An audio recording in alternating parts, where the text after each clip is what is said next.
umum gitu ya, melalui produk-produk informasi yang ada, itu tentunya kita menyediakan untuk transportasi laut secara umum gitu ya.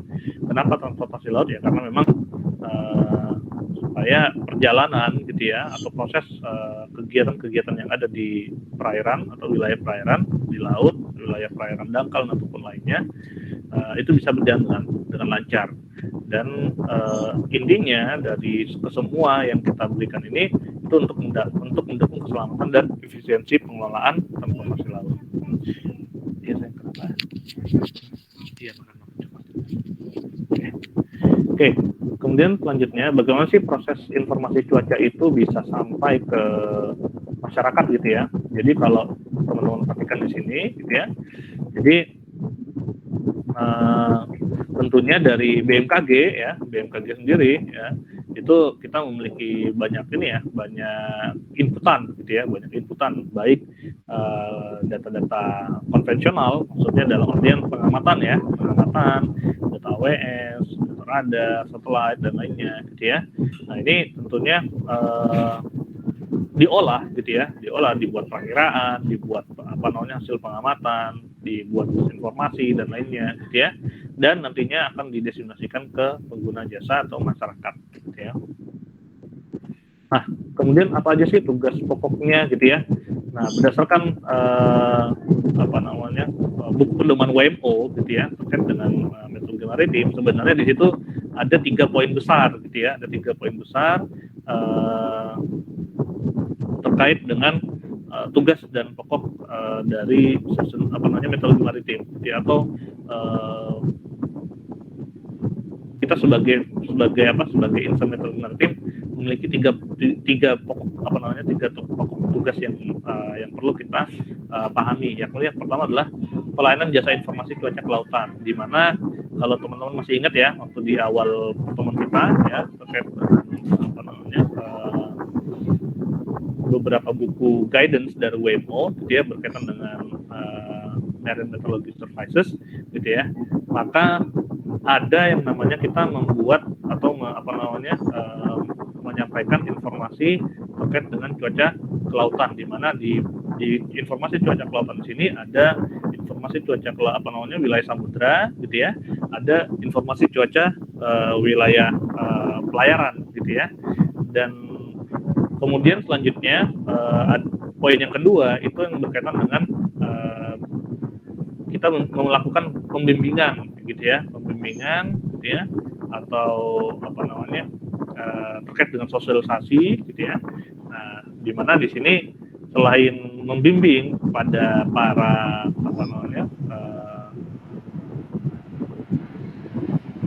stakeholder ataupun orang-orang yang bekerja sama dengan kita gitu ya, seperti halnya ABK yang masuk sebagai bagian dari voluntary observership gitu ya. Tentunya kita juga melakukan bimbingan atau sosialisasi kepada masyarakat luas yang berkecimpung di wilayah kelautan atau wilayah pesisir ya, misalnya kayak nelayan atau kampung-kampung nelayan atau masyarakat nelayan dan lainnya yang berkecimpung atau tugas-tugas atau kegiatan-kegiatan yang banyak dilakukan di wilayah perairan.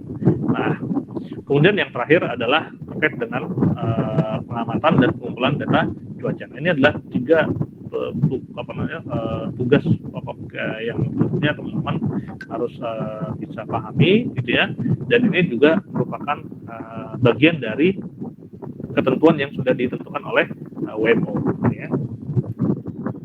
Nah, jadi kurang lebih seperti ini teman-teman sekalian. Jadi kita tentunya membuat informasi gitu ya, kemudian kita melakukan pengamatan, pengumpulan data dan lainnya gitu ya. Nah, ini adalah salah satu bagian-bagian. Nah, tentunya di dalam nantinya teman-teman misalnya mengikuti farm voyage dan lainnya gitu ya, itu sekaligus juga teman-teman melakukan bimbingan gitu ya, pembimbingan kepada para ABK, para pelaksana pengamatan di kapal gitu ya, sehingga pengamatan yang dilakukan itu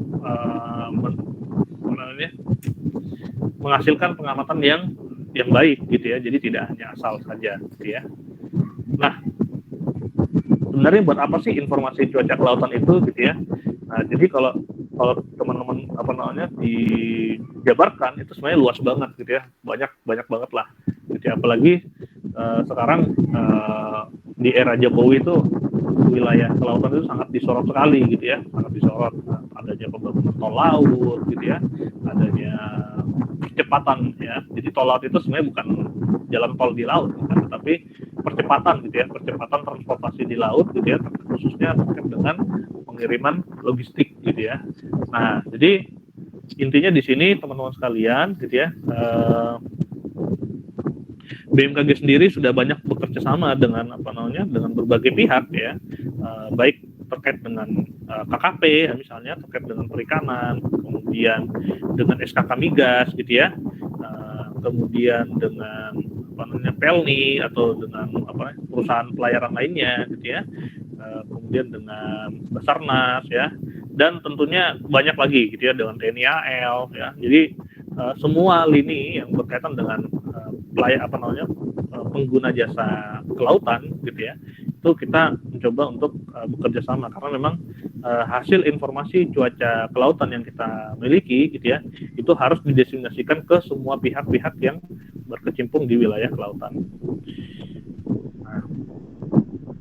Nah, apa aja sih pelayanan jasa informasi cuaca kelautan gitu ya, apa namanya di Indonesia gitu ya, atau di BMKG ya, teman-teman sekalian, di sini banyak sekali ya. Nah, jadi kalau teman-teman perhatikan di sini ya, ada perakiraan apa bulletin weather apa namanya Indonesian Weather Bulletin for Shipping atau bulletin cuaca Indonesia untuk pelayaran. Nah, ini nanti kita akan coba apa namanya lihat di praktik gitu ya, kita cek di praktek gitu ya. Bulletin cuaca apa namanya Indonesian Weather Bulletin for Shipping ini gitu ya, secara umum dibuat ini ya, dibuat oleh BMKG pusat gitu ya, oleh BMKG pusat. Jadi ini yang untuk BMKG pusat ini 1, 2, 3, 4 gitu ya. Nah, ini BMKG pusat guys gitu ya. Nah, yang selanjutnya itu BMKG daerah gitu ya. Nanti kita cek ya di di website BMKG gitu ya. Oh iya, makasih. Makasih ya. Nah, jadi ini adalah produk-produk gitu ya, produk-produk informasi cuaca kelautan gitu ya, yang nantinya teman-teman buat di di BMKG gitu ya, di BMKG Maritim, baik BMKG Maritim Pusat maupun BMKG Maritim Daerah. Nah, bedanya apa? Kalau pusat itu mengurus keseluruhan wilayah pelayaran atau pelayanan gitu ya. Nah, sedangkan untuk daerah hanya wilayah pelayanannya saja gitu ya. Nah, jadi sedikit perbedaannya adalah itu gitu ya. Jadi jangan lupa, saya suka pekerjaan yang menantang ya, silahkan ke BMKG pusat gitu ya. Nah, ini menantang banget ya, karena ngurusin suatu Indonesia gitu ya. Nah, sedangkan untuk di daerah ya cuman wilayah pelayanannya saja ya, yang sekecil itu gitu ya. Nah, ini banyak banget lah ya, banyak sekali ya produk-produk yang kita bisa berikan ke masyarakat gitu ya. Nah, dan tentunya produk-produk ini itu ada yang khusus gitu ya, permintaan khusus, ada yang rutin gitu ya. Nah, kalau yang rutin tuh yang ini gitu ya, yang dari A sampai J gitu ya, ini rutin. A sampai J ini rutin. Sedangkan yang J sampai O itu adalah yang khusus gitu ya, biasanya kondisi khusus. Nah, kondisi khusus seperti apa sih? Nanti kita akan coba kita coba pelajari bersama gitu ya. Nah, ini adalah contoh dari produk gitu ya, produk dari teman-teman di daerah gitu ya, baik cuaca wilayah pelayaran atau cuaca wilayah pelayanan. Nah, ini ya teman-teman sekalian, ini adalah produk lama gitu ya, ini contoh produk lama. Nanti akan saya coba share contoh produk yang baru gitu ya.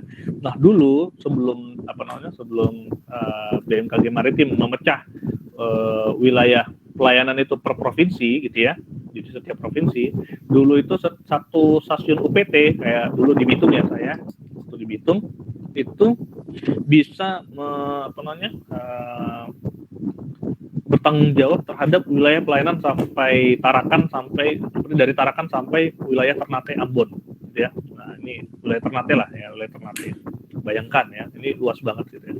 Nah sekarang itu sekarang sudah dibagi gitu ya, sudah dibagi. Ada wilayah Tarakan sendiri, ada wilayah Ternate sendiri. Jadi wilayah Manado tidak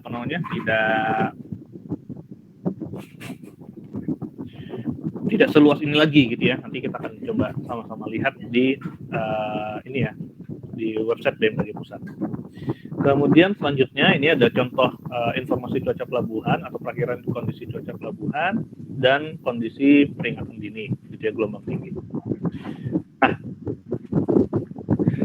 yang pertama adalah informasi cuaca wilayah pelayanan. Nah, ini kita sudah kita akan coba masuk ke ini ya, ke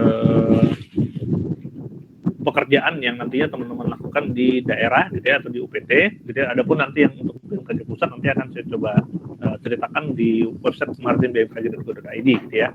Nah, untuk di cuaca wilayah pelayanan gitu ya, nah teman-teman sekalian di sini adalah informasi cuaca harian berisi peringatan adanya badai, cuaca buruk, ringkasan kondisi cuaca umum, dan perakhiran cuaca dan serta gelombang untuk wilayah pelayanan atau wilayah perairan di wilayah UPT masing-masing gitu ya. Nah, ini setiap harinya itu disampaikan ke kantor Atpel gitu ya, administrasi pelabuhan, Kanpel gitu ya, kemudian kantor penyeberangan dan Kanpel perikanan gitu ya. Jadi banyak ya kantor pelayanan ya, kantor pelayanan penyeberangan, kantor pelayanan perikanan gitu ya, stasiun radio pantai dan beberapa stakeholder lainnya gitu ya.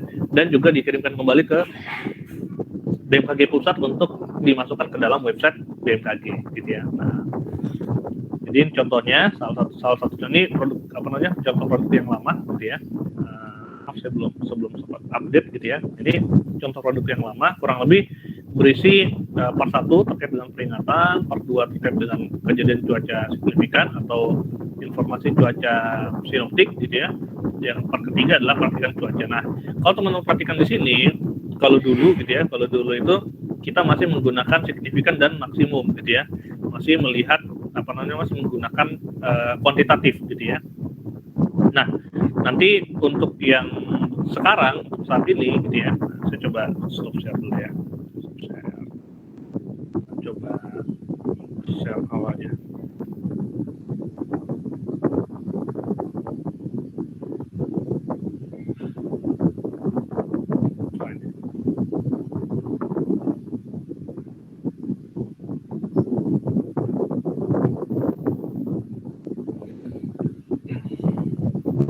Nah, kalau yang sekarang, gitu ya teman-teman sekalian di sini, nah dia lebih sudah lebih ini ya, lebih simple gitu ya.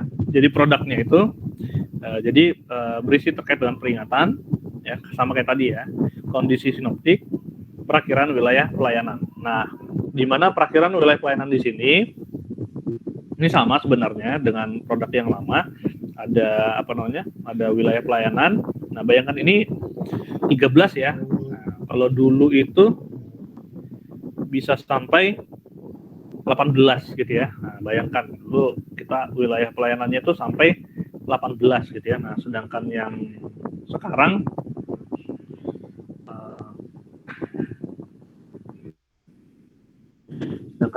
itu ini ya, dia cukup 13 doang di Bitung gitu ya, dan dia gelombangnya cukup menggunakan kualitatif atau keterangan rendah, tenang dan lainnya gitu ya. Nah, sedangkan untuk gelombang maksimum kalau dulu itu dicantumkan, ini gelombang maksimum sekarang hanya berupa catatan saja bahwa gelombang maksimum itu dapat mencapai 2 kali gelombang yang tertera di atas. Maksudnya gelombang signifikan yang ada di sini. Nah, di sini pun juga kita tidak menggunakan gelombang signifikan lagi. Karena apa? Karena dikhawatirkan masyarakat itu tidak memahami maksudnya signifikan itu apa ya, gitu ya. Jadi kita menyampaikan gelombang saja, walaupun ini sebenarnya gelombang signifikan, gitu ya. Kita lanjutkan. Nah, kemudian selanjutnya adalah informasi cuaca pelabuhan, gitu ya.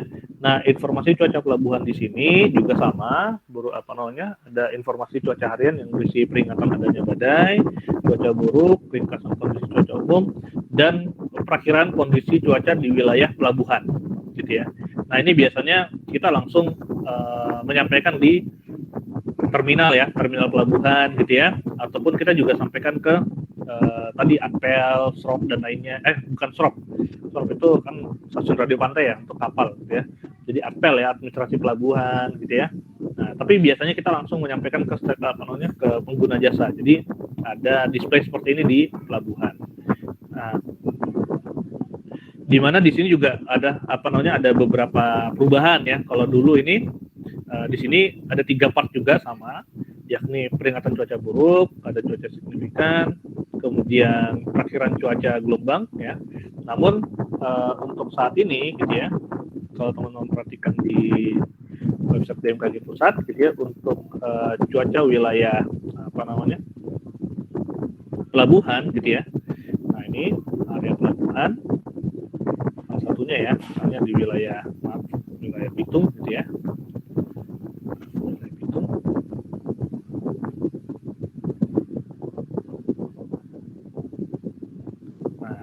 Oh, ini wilayah Manado, maaf, nggak apa-apa kita. Nah, jadi untuk wilayah pelabuhan sekarang ini dia cukup seperti ini guys, gitu ya. Jadi tidak tidak seperti halnya produk yang lama, gitu ya. Coba ganti wilayahnya. Maaf.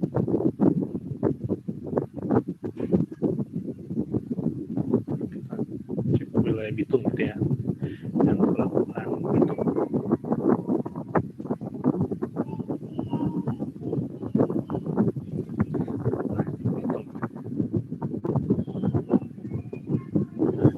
Bitung, gitu ya. Nah, kita coba cek. Nah, kurang lebih seperti ini. Nah, Pak, kok beda Pak antara wilayah Bitung sama wilayah pelabuhannya Manado, gitu ya? Kalau pelabuhan Manado kok cuma seperti ini, gitu ya. Sedangkan kalau kalau pelabuhan ini ya, pelabuhan Bitung kok seperti ini, gitu ya. Nah, jadi ini adalah pelabuhan utama guys, gitu ya. Nah, jadi kalau di pelabuhan utama memang kita menyampaikan secara detail, gitu ya. Sedangkan untuk pelabuhan-pelabuhan yang bukan utama, gitu ya, pelabuhan ini ya, pelabuhan kecil lah ya, dalam artian seperti itu, pelabuhan kecil, maka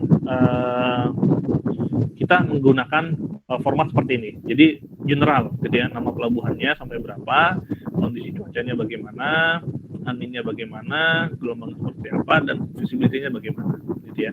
Nah, biasanya, gitu ya, visibility ini yang sempat saya sampaikan juga ke teman-teman lain. Mungkin tidak tahu di kelas ini saya sudah sampaikan atau belum, gitu ya. Memang terkait visibility di wilayah di maritim, gitu ya, di maritim sendiri ini berbeda dengan ketika teman-teman belajar visibility di penerbangan, gitu ya. Nah, ini kenapa berbeda? Karena memang untuk visibility sendiri tidak terlalu signifikan, gitu ya, untuk kapal, gitu ya, karena kapal sendiri itu karena pergerakannya lambat juga, gitu ya. Kemudian juga sudah ditopang dengan adanya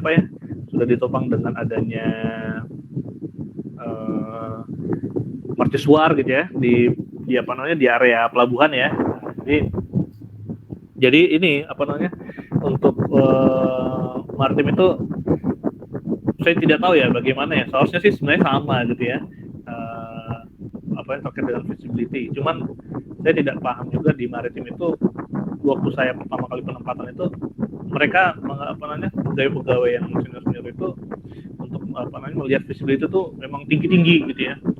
Bahkan pernah ada kejadian di kantor itu saya hujan lebat banget, bahkan taman alat itu tidak terlihat, gitu ya. Maksudnya agak samar-samar terlihatnya, gitu. Bahkan ruang genset di sebelah taman alat itu tidak terlihat, gitu. Nah, itu sama pegawai senior itu saya kan sempat waktu itu pengamatan, saya kasih 2 kilo, gitu kan, 2 kilometer. Itu pun udah masih ini ya, masih tinggi, gitu ya. Saya ditegur, gitu ya. Saya ditegur, Mas, kok 2 kilo? Di sini tidak pernah 2 kilo visibility. Kasih ini Jo, kasih 5 kilo Jo, gitu ya. Nah, atau kasih 6 kilo Jo. Jadi jarang sekali visibility itu kurang dari 5 kilo, gitu ya. Nah, cuman cuman memang karena di sini kan sifatnya perakiraan untuk 1 hari gitu ya, untuk 12 jam gitu ya, sehingga kita masih menggunakan visibility tertinggi gitu ya. Walaupun di sini kalau sebutkan di sini ada hujan sedang gitu ya, hujan sedang itu lumayan gitu ya, visibility-nya pastinya akan rendah gitu ya. Nah ini masih 9 kilo gitu ya. Nah kalau di penerbangan tuh hujan sedang itu visibility udah di bawah 5 kilo gitu ya. Nah, kalau hujan deras banget visibility bisa bahkan cuma 1 kilo gitu ya. Nah jadi mungkin teman-teman sudah pelajari di TAFOR dan lainnya gitu ya, visibility tuh jarang banget ngasih visibility di penerbangan tuh 10 kilo 9 kilo ya, kalau memang cerah-cerah banget gitu ya. Nah, jadi ini yang teman-teman nanti ketika nanti di maritim gitu ya, ini juga perlu ada penyesuaian gitu ya.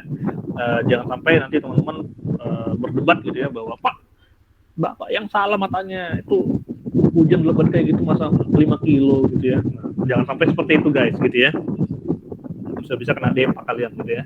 Jadi kalian coba sesuaikan aja gitu ya. Waktu itu saya gitu ya Pak ya, bilang iya ini jarang kita 2 kilo. Walaupun tidak kelihatan tuh Pak ruang genset tuh Pak, iya tidak apa-apa gitu dia udah ngomong kayak gitu. Jadi kita mencoba ini aja, jadi kita mencoba mengajak dulu gitu ya bahwa Pak itu orang genset tidak kelihatan, padahal orang genset itu cuma berapa meter dari sini Pak gitu. Iya kasih Jul 5 kilo gitu. Karena ini kan hujan sebentar saja, jadi tidak lama gitu kan. Jadi kita ambil yang ini, padahal itu waktu pengamatan gitu ya. Jadi ya sudah saya coba ngikutin argumennya gitu ya. Jadi kita memang sesuaikan, karena khawatirnya ketika misalnya tiba-tiba kita menentang dan kita menyesuaikan dengan argumen kita gitu ya, nanti dianggap kita ini bikin aliran baru gitu ya, kurang lebih seperti itu. Nah ini adalah contoh gitu ya. Nah ini untuk perakiran cuaca pelabuhan laut yang bukan utama atau non utama gitu ya. Jadi dia untuk produknya gitu ya, ini hanya nama pelabuhan sama kondisi cuaca, angin dan juga gelombang serta visibility gitu ya. Sedangkan untuk di pelabuhan utama, nah di sini ini guys cukup kompleks gitu ya, atau cukup banyak gitu ya, sama kurang lebih hampir sama dengan produk yang lama gitu ya, di mana di sini ada angin, arus gitu ya, bukan arus, pasang surut gitu ya, kemudian RH, kemudian suhu gitu ya. Nah di sini juga masih ya suhu udara, kemudian RH, visibility. Kalau di sini ada tambahan arus guys gitu ya, sekarang ada tambahan arus gitu ya, karena memang proses pada saat kapal mau berlabuh itu memang juga dipengaruhi oleh arus gitu ya, arusnya gitu ya. Kemudian pasang surut gitu ya, ini tentunya untuk proses pelabuhan gitu ya, berlabuh, hujan gitu ya. Nah ini terkait dengan kalau yang ini, kalau yang pembuatan ini kita susah untuk dicek kebenarannya gitu ya, karena kan memang di tengah laut ya, posisinya di lautan gitu ya. Nah tapi kalau ini guys gitu ya, nah ini menantang banget ini, kita membuat hujan ringan ini menantang banget gitu ya. Karena apa ya, kalau sekarang sih mungkin sudah agak enak, karena apa, karena tidak menggunakan jam. Kalau dulu kalau nggak salah itu, kalau dulu itu ditentukan waktunya guys gitu ya. Nah ditentukan waktunya terjadi pada kapan gitu ya, hujan berpeluang tuh terjadi pada kapan gitu. Nah dulu itu saya setiap membuat ini nih deg-degan banget guys gitu ya, deg-degan banget. Karena apa, karena tentunya ini ya berharap benar gitu ya, kalau nggak benar kan lumayan gitu ya, bisa kena komplain gitu ya. Karena apa, karena bayangkan lagi bongkar muat gitu ya, bongkar muat terigu gitu ya, dibongkar muat terigu. Ini kata BMKG hujannya nanti sore, oke kita pagi deh bongkar muat besok ya, oke gitu ya. Ternyata pagi hujan gitu ya, sorenya nggak hujan gitu ya. Jadi secara harian betul hujannya gitu ya, tetapi secara waktu salah gitu ya, secara timingnya kita perakirkan sore, ternyata hujannya pagi gitu ya. Nah, jadi orang lagi bongkar terigu kena hujan gitu ya, jadi adonan gitu ya terigunya, kasihan. Nah jadi itu adalah salah satu contoh gitu ya, di mana ketepatan dalam kita melakukan perakhiran itu sangat penting sekali guys, khususnya di wilayah pelabuhan, karena memang wilayah pelabuhan ini riskan sekali dengan curah hujan, karena mereka kan bongkar muat gitu ya. Ada beberapa bongkar muat yang dia bukan hanya kontainer, tetapi misalnya ya tadi terigu, gula itu kan pakai karung dia ya, pakai karung gitu ya. Nah itu sesuatu yang sangat riskan sekali ketika misalnya terjadi hujan. Nah ini tentunya teman-teman sekalian harus tetap ini ya, harus betul-betul ketika membuat perakiraan, khususnya perakiraan cuaca pelabuhan ini, titik ini gitu ya, yang ini. Nah ini harus betul-betul gitu ya, teliti gitu ya. Nah, jadi jangan sampai teman-teman hanya membaca peta curah hujan, hujan nih, ya, tidak hujan gitu ya. Tetapi kalian juga harus melihat bagaimana kondisi atmosfer di wilayah tersebut. Nah, kurang lebih seperti itu terkait dengan cuaca wilayah pelabuhan. Nah, kemudian ini guys, gitu ya. Ini yang bikin deg-degan ini guys. Informasi cuaca khusus. Di mana informasi ini adalah informasi yang berdasarkan permintaan gitu ya. Nah, jadi kita di Maritim BMKG gitu ya, itu sering banget mendapat permintaan untuk klaim asuransi gitu ya, atau misalnya tiba-tiba SAR telepon gitu ya, ada kecelakaan kapal atau kapal hilang, itu pokoknya deg-degan lah. Ini informasi cuaca khusus ini paling banyak yang bikin deg-degan gitu ya. Baik permintaan dari stakeholder maupun permintaan dari pengguna secara umum gitu ya. Misalnya kayak tadi berkaitan dengan klaim asuransi gitu ya. Kalau permintaan untuk yang lainnya mah kayak misalnya pelajar gitu ya, minta data atau informasi cuaca secara khusus, itu aman-aman aja gitu ya.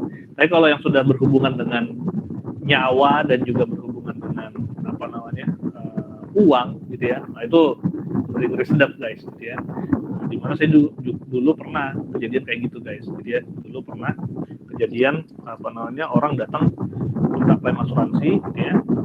Mereka minta untuk katanya sih gelombangnya tinggi gitu ya. Nah, tetapi ketika kita keluarkan produknya ternyata gelombangnya rendah, nah mereka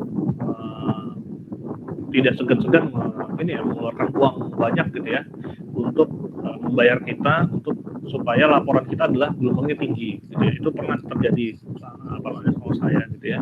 Dan harapannya teman-teman tetap yakin bahwa sesuatu yang tidak benar itu ya jangan dilakukan gitu ya. Jangan dilakukan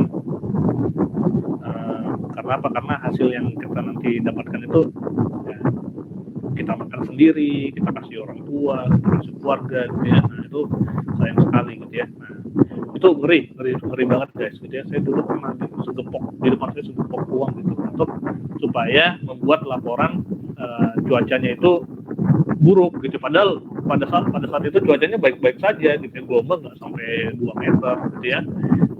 Tapi mereka meminta itu gitu ya. Nah, itu kelihatan banget lah. Karena apa? Karena dengan mereka mengeluarkan uang 10 juta misalnya, tetapi dia bisa mendapatkan klaim asuransi bisa ratusan juta atau 1 miliar gitu ya. Itu bagi mereka 10 juta itu cuma cipratan dikit aja gitu ya. Mungkin keringat dikit di pipi gitu ya. Nah, kurang lebih seperti itu. Jadi harus hati-hati. Nah, ini informasi cuaca khusus biasanya seperti ini ya. Misalnya ada informasi untuk pelayaran, pelabuhan, pengurangan pantai, asuransi. Nah, kalau asuransi ini yang paling ngeri guys gitu ya. Informasi peta spasial. Nah, dan ini itu sebenarnya ada ininya, ada PNBP-nya gitu ya. Nah, ada PNBP-nya, dan itu PNBP-nya harus sesuai gitu ya, harus sesuai.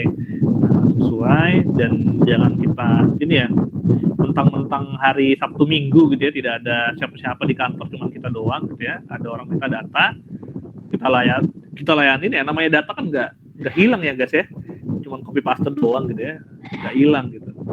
Data kita tilep sendiri gitu ya uangnya gitu ya, kita laporkan. Jangan sampai seperti itu ya. Mudah-mudahan inilah kita bekerja sesuai dengan amanah kita gitu ya, dan kita bisa menghasilkan rezeki dari yang halal ya, insyaallah. Kemudian ini adalah salah satu produk ya, nantinya juga teman-teman akan saya coba ajak juga untuk membuat contoh-contoh diseminasi gitu ya, sehingga apa ya, ini masyarakat juga jadi ini ya lebih mudah dalam mendapatkan informasi terkait dengan kondisi cuaca wilayah pelayanan atau wilayah perairan. Kemudian yang kedua, bimbingan kepada kapal-kapal. Nah ini tentunya yang berkaitan dengan VOS ya teman-teman sekalian. Sudah ini teman-teman sekalian sudah ini ya, sudah kita coba pelajari terkait dengan ini ya, apa namanya, VOS seperti apa saja kapal-kapalnya, dan tentunya di dalam program ini kita banyak mensosialisasikan gitu ya. Nah makanya kenapa sekarang ada diselenggarakan sekolah lapang nelayan gitu ya, sekolah cuaca lapangan nelayan gitu ya, dan beberapa sekolah-sekolah lainnya, tidak hanya untuk maritim tetapi juga penerbangan, kemudian apa namanya iklim, kemudian geofisika gitu ya. Supaya apa? Supaya dengan demikian kita bisa apa namanya mengedukasi masyarakat sehingga masyarakat lebih paham dengan produk-produk yang kita keluarkan gitu ya. Nah ini salah satunya adalah ketika misalnya teman-teman nanti di stasiun dan program VOS berjalan lagi gitu ya, maka biasanya teman-teman akan melakukan bimbingan kepada para ABK, para apa namanya pengamat-pengamat yang ada di kapal, kemudian memeriksa gitu ya, memeriksa dan melakukan kalibrasi peralatan gitu ya, karena tentunya kalau tidak diperiksa peralatannya sayang banget nih, bisa rusak gitu ya. Nah namanya juga tidak dijaga gitu ya. Kemudian memberikan buku instruksi, logbook, kita memberi apa namanya membimbing terkait dengan penggunaan software dan lainnya. Nah ini tentunya merupakan bagian-bagian dari proses bimbingan kita kepada para stakeholder atau para pengamat-pengamat yang melakukan pengamatan secara sukarela gitu ya. Nah ini salah satu prosesnya ketika Farm Voyage ya, ketika Farm Voyage gitu ya, teman-teman di stasiun meteorologi maritim itu melakukan apa namanya pengamatan dan juga melakukan pembimbingan kepada para ini ya ABK, nakoda ataupun lainnya gitu ya, berkaitan dengan pengamatan cuaca meteorologi maritim di kapal. Kemudian yang terakhir adalah pengamatan dan pengumpulan data cuaca. Tentunya ini yang kemarin kita sudah pelajari ya, teman-teman sudah pelajari semua terkait dengan pengamatan dan pengumpulan data cuaca. Jadi apa namanya, untuk mendukung analisa cuaca, tentunya juga data-data yang nanti teman-teman lakukan pengamatan itu digunakan untuk memverifikasi perakiraan cuaca yang dibuat oleh para perakirawan. Nah, nanti kita akan belajar juga bagaimana memverifikasi cuaca maritim gitu ya. Tentunya ada beberapa bagian-bagian. Nah, teman-teman kan sudah pernah belajar ini ya di NWP berkaitan dengan verifikasi data atau verifikasi model. Nah kurang lebih sama gitu ya, kurang lebih sama dengan verifikasi nanti yang kita lakukan di perakiraan cuaca maritim. Nah kurang lebih seperti itu teman-teman sekalian berkaitan dengan materi kita ya terkait dengan operasional meteorologi maritim di BMKG gitu ya. Tentunya nanti kita akan coba banyak belajar bagaimana melakukan atau membuat produk-produk gitu ya yang ada di BMKG. Nanti kita akan pelajari di teori di praktek ya, insya Allah nanti siang, karena saya izin mau ke kampus dulu nih, terus ada kegiatan tambahan juga di kampus. Mungkin kita lanjutkan lagi nanti siang terkait dengan materi praktik. Kita akan coba belajar bagaimana membuat cuaca wilayah pelayanan ya, kurang lebih seperti itu. Oke, terima kasih atas perhatiannya. Mohon maaf kalau ada kesalahan. Sampai di sini ada yang mau ditanyakan teman-teman sekalian terkait dengan operasional meteorologi maritim baik di BMKG pusat ataupun di BMKG di daerah? Silakan.